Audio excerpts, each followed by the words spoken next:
This is the Dollemore Daily, and I'm Jesse Dollemore. We know that Donald Trump is fond of letting people off the hook through presidential pardon, letting people off the hook who are close to him, who commit crimes in service to him. Glad-handing, self-dealing, mob-like tactics. We know this.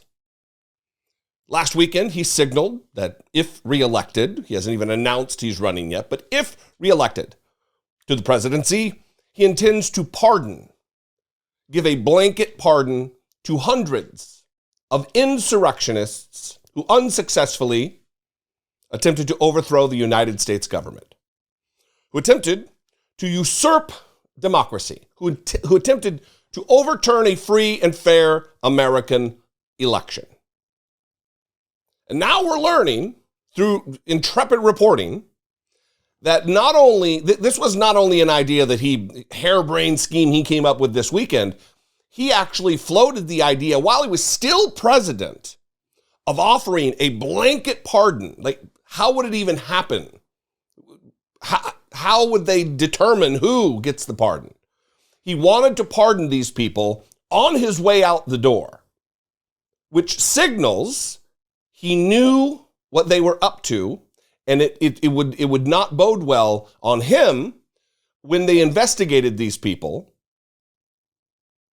the information they would give about him.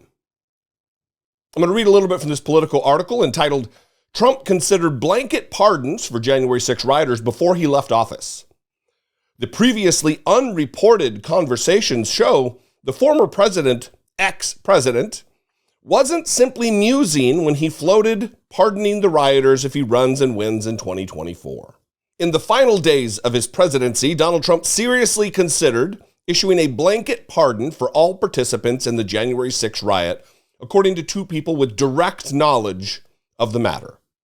Between January 6th and Joe Biden's inauguration on January 20th, Trump made 3 calls to one advisor to discuss the idea. Quote, "Do you think I should pardon them?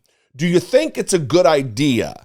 Do you think I have the power to do it?" Trump told the person who summarized their conversations. Another advisor to the former ex-president said Trump asked questions about how participants in the riot might be charged criminally and how a uniform pardon could provide them protection going forward.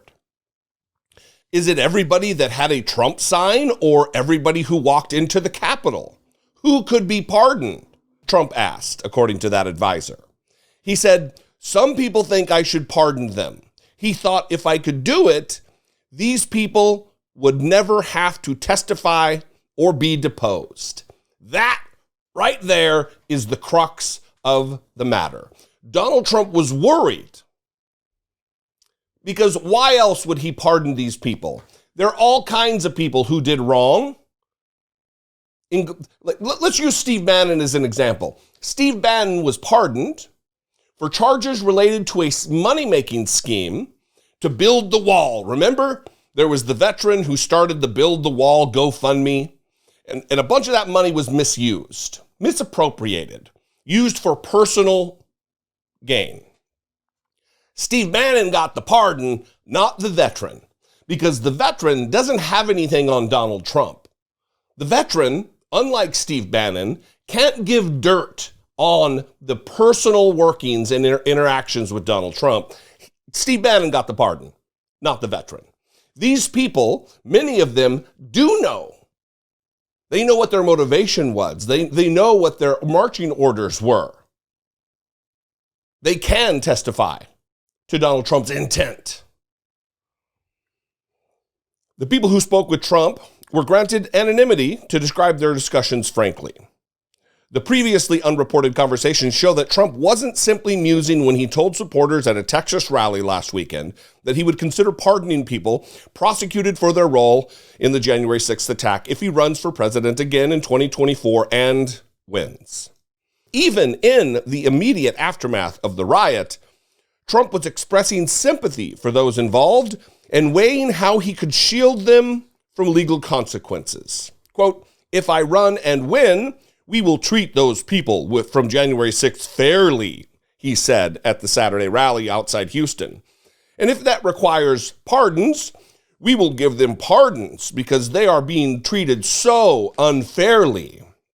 Apparently, justice and consequence is unfairness in Donald Trump's eyes. The comments have triggered complaints among members of the House January 6th committee that Trump is engaging in witness tampering. A spokesman for Trump, of course, declined to comment.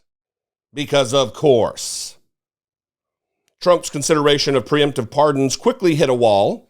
It was unclear how he could pardon an entire class of people that hadn't been charged. You didn't know who the FBI was going to arrest down the road, the first advisor said. And that's where we are.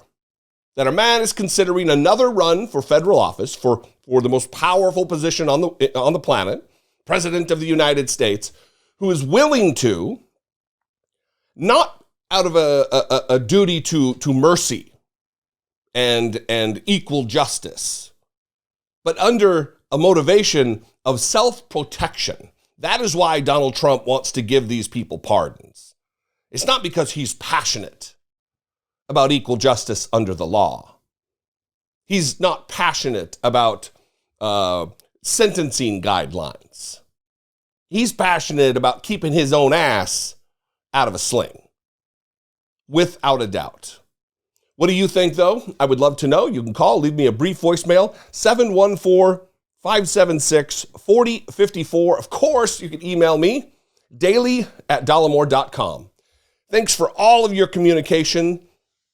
Getting right back into the swing of things after having been gone for 2 weeks. We're about 2 weeks in now for me having started, and things are just starting to kind of smooth out and be normal again here in the studio. Finally replaced the broken TV that the movers smashed, and getting the room kind of dealt with. I'm having a backdrop design that'll affix to the wall that I think is going to be awesome. Lose these bookshelves. It's going to be great. This year, there are some major things that are going to happen, not just cosmetically either. We're going to be producing all kinds of content that is a little different than what I've been. The Dollemore Daily is going to stay the same, but we're going to be moving forward with some new stuff. Me interviewing people, man on the street type of stuff, but also interviewing Congress people and everything else. So it's because of your support that I'm able to do it. I love you guys and I appreciate you. If you do want to support what I do, help produce what I do, help grow the operation here, you can click the join button below this video, become a channel member for as little as $1.99 a month. You can do so, or you can have it on patreon.com/IDoubtIt podcast. Both those are great ways to get involved in the work that I'm doing here. I am at Dollemore, just about everywhere. Twitter, Instagram, even TikTok, at Dollemore. I love you guys.